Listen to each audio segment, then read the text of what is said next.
favor a Chuy Juárez que nos ponga la imagen de cómo nacen las carreras de caballos, en donde está esa tan especial toma, 1916 y 1920, las carreras de caballos. Por cierto, te voy a preguntar, tú tienes muy buena memoria, Luis.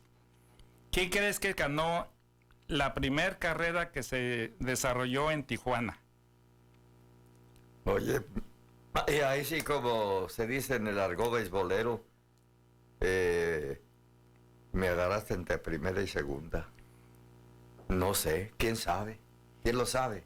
Ah, ¿quién sabe? Así se llamó el caballo que ganó la primer carrera, por si no lo sabías. ¿Quién sabe? Es el nombre del caballo que ganó la primer carrera en 1916, un 1 de enero.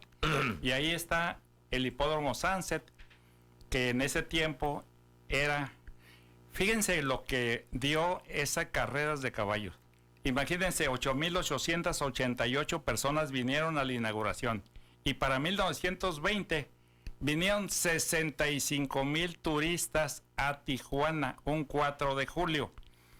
Tan es así que se multiplicó el servicio que implica ese tipo de situaciones. Sí, Memo, ¿quieres hablar? Sí, precisamente en el primer hipódromo que hubo Tijuana, que estuvo en la línea, mundialmente se pagó los premios más altos, $100,000 de ese tiempo, aquí en Tijuana. Era el premio más alto de todo el mundo. Pues fíjate, curiosamente decimos que hay que transportar a ese turismo y ahí nace un gremio de choferes. Pero ¿qué creen? Todos eran norteamericanos. Todos eran norteamericanos.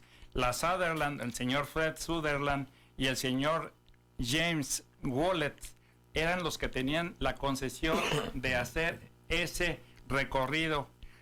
Traían gente de San Diego y lo dejaban en la línea, 65 centavos cobraban. Y traían a la gente de San Diego hacia lo que era el centro, les cobraban 15 centavos de aquellos ayeres. Pues bien, en 1922 nace precisamente el gremio de choferes mexicanos, los taxis amarillos. Y lo traigo a colación porque hay que reconocer la calidad, la categoría de ese tan especial trabajo que es el del chofer de taxi, el chofer de autobús, el chofer de esos vehículos que se necesitan porque son los que conocen las ciudades y son los que llevan a buen bien, a buen servicio al cliente, en este caso el turista. Vean la categoría, esa fotografía es de 1922 y ahí en Historia de Familias vamos a recordar, y seguramente tú te vas a acordar de algunos, don Luis Franco Prado. Me acuerdo Luis Cubillas. De don Luis Cubillas, con quien tuve la oportunidad de hacer amistad. Ya avanzado de edad, don Luis, pero tuve esa satisfacción de estrechar su mano y saber lo que significaba dentro del gremio de choferes mexicanos. Voy a mencionar otros que son extraordinarios jefes de familia. Don José Mápula, don Jesús Cárdenas, que es el papá de Elvia Cárdenas, que se casó con César Leiva. César Leiva Gutiérrez se casó con la señora Evelia y era hija de don Jesús Cárdenas. Estamos hablando de ese tan especial grupo de... Vean, en esa fotografía se ve la calidad del tipo de trabajo que ellos desarrollaban. Taxis amarillos. Y no fue fácil conseguir quitar a los norteamericanos, que eran los que tenían esa concesión. Por eso es importante reconocerlos en esta Historia de Familias. Estamos hablando de un señor José Cariñán, de un señor Carlos Cuevas, de un señor Genaro Preciado. Aquí se alcanza a ver lo que era la pera, y el gremio de choferes mexicanos eran los que tenían precisamente en ese lugar su sitio de trabajo. Quiero decirles que para 1946 el gremio de choferes mexicanos, entre otros, fíjense cómo va aumentando el número de familias, ya a casi 100 choferes de aquella época, logran tener lo que ahora es el edificio de Taxis Amarillos, que es un edificio de 3 pisos. Eran 4.353 metros cuadrados. Aquí está la línea internacional. Adelante, don Luis. Viene a mi memoria el Quelite, que fue un connotado dirigente del gremio de choferes. Rafael Morales Vizcarra, todavía en el 46 todavía no llegaba, ¿eh? Todavía no llegaba. Estamos hablando poquito antes del famoso Quelite. Pero fíjate, Manuel Gastelum, que fue el abuelo el papá de Manuel Gastelum, también fue parte del gremio de choferes mexicanos. Pero sí, hicieron algo increíble. Y Manuel Gastelum Millán también fue parte del gremio de choferes mexicanos. También fue taxista don Manuel Gastelum Millán. Así es. Aquí está precisamente el lugar donde están los taxis amarillos. Pero fíjate, para 1926 hacen algo inédito.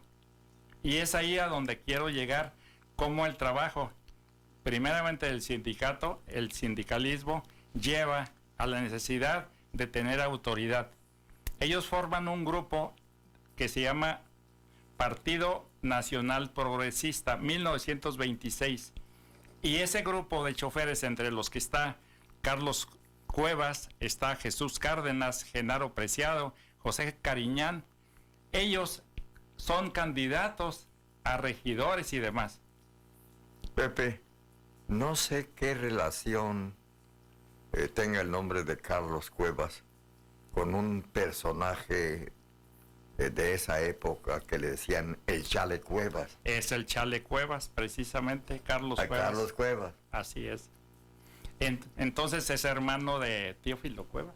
De Teófilo. Sí. Entonces, fíjate cómo ese Partido Nacional Progresista en ese tiempo manejaba Tijuana y Baja California nada menos que Abelardo Luján Rodríguez. Uh-huh. Entonces ellos se enfrentan a ese grupo. Aquí está don Jesús Cárdenas en la fotografía y es el candidato a regidor por ese Partido Nacional Progresista. Pues quiero que sepan ustedes que ganan la elección, pero Abelardo Rodríguez de ninguna manera se quedó conforme con ello y canceló las elecciones. Por cierto, en ese tiempo era la lucha en la Tijuana de Zaragoza, así se llamaba la ciudad, porque el 1925 al 29 era Tijuana de Zaragoza. Aquí se encuentra precisamente el terreno ese, que son las 4.353 metros cuadrados de los taxis amarillos, y ahí se ve al centro lo que fue la aduana fronteriza y las colas de carros, tanto que van como que vienen. Fíjate nada más, si ves a la mano, al puro centro en la fotografía, está la entrada, y eran 2 carriles nada más, y de salida se ven como 8. Sí se alcanza a ver claramente, inclusive al centro se ve lo que fue el parque Cuauhtémoc, uh-huh. Parque Montessori. Quiero, por cierto, agradecer en este momento a Guillermo Díaz, a la familia Díaz Orozco, todo el apoyo que siempre me han otorgado para poder transmitir este tipo de cosas, de trabajos que hemos tenido por mucho tiempo. Esta fotografía es para un día 5 de mayo y es la línea internacional. Vean la calidad de turismo que venía. Esa fotografía es de 1918 y ahí se alcanza a ver una flechita que dice el hipódromo está para allá. Esa es la línea internacional en aquella época y la calidad de turismo que teníamos. Por eso es importante resaltar cómo con los caballos, el caballo siempre va de la mano con el avance del hombre y es un obstáculo que hay que sortear, el detalle de no portarse bien con el turismo. Los taxis amarillos en aquella época inclusive recibían durante el grupo del Gianni Alessio, $1 por turista. Se los pagaban llegando a la línea, al hipódromo, y de a la línea, y recibían $1 extra, aparte de la propina que daban los turistas, porque ellos no cobraban. Los llevaban al hipódromo, el Juan Alessio les daba $1 por turista, y los turistas daban una extraordinaria propina. Estamos hablando de cotizaciones de placas. Estamos hablando de esos años, y quiero que sepan que, imagínate, una placa en 1952 de taxis amarillos costaba $25,000. Aquí están, voten por ellos: Luis Chávez y Manuel Gastelum, Arturo Pacheco y Adolfo Moreno. Este es parte del grupo del Partido Nacional Progresista. Entonces, por ello, estamos viendo con un gremio, una historia de familias extraordinarias. Ahora, por ejemplo, la familia de Morales, el hijo, que es el que estaba encabezando los taxis amarillos, ganan una cantidad extraordinaria de dinero nada más por la renta de los locales que hacen las fiestas en lo que fue su sede, los taxis amarillos. Habrá que reconocer que ese edificio es un logro de Rafael Morales. Claro. Porque fue el que estableció las bases para que el gremio de choferes tuviera una sede propia. Y ahí está el edificio. Ahí está el resultado del trabajo, de la inventiva del famoso Quelite. Pues, qué admirable lo que hemos estado conociendo, y desde luego, pues yo le reitero a Pepe Saldaña que domingo a domingo nos haga el favor de hacer alusión en razón de estricta justicia a todas las familias que han sido la base de la grandeza de Tijuana. A todas esas familias que, dicho coloquialmente, se partieron la cabeza para que Tijuana avanzara y avanzara. ¿Qué nos dices de esa foto, Pepe? Esa fotografía es en 1916, el día que se inauguraron las carreras. Está completamente lleno el hipódromo. Estaba donde ahora es Pueblo Amigo. Y desafortunadamente, como era zona río, llovió tanto en enero que se llevó hasta los caballos el agua.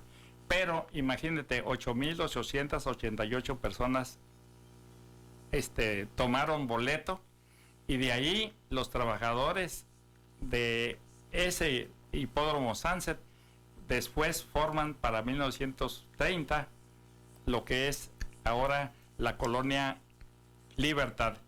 Tengo que recordar a un extraordinario personaje, al don Francisco Rodríguez Bocabrava, a Manuel Ojeda Saldaña. Fíjate, Manuel Ojeda Saldaña, los hermanos Domingo y Alberto García de la colonia Libertad, que son íconos, y obviamente quiero agradecerle a Ramoncita Durán, muy especial, porque es la que me facilitó la fotografía, y a la señora Celia Galván, porque don Francisco Galván, de Taxis Amarillos, de taxis y después de camiones, fue el que hizo posible Puerto Nuevo. Por si no lo sabían, don Francisco Galván fue el que tuvo el primer negocio de venta de langosta en Puerto Nuevo. Son parte importante de esto que es historia de familias. Espero que les haya gustado y les guste nuestro tipo de trabajo, y pues vamos a continuar. Es muy importante el relato de las historias de familias, puesto que va sirviendo para que los tijuanenses de nuevo cuño, o sea, las familias que han venido asentándose en Tijuana, vayan conociendo nuestros orígenes, ¿Cómo nació Tijuana? ¿Quiénes fueron las familias pioneras? ¿Quiénes fueron las familias en segundo término? O sea, las familias que fueron sucediéndose en relevo para que tengamos una Tijuana considerada la cuarta ciudad más importante de la República. En esta historia de familias vemos personas que actúan, no que ven, que llevan a cabo.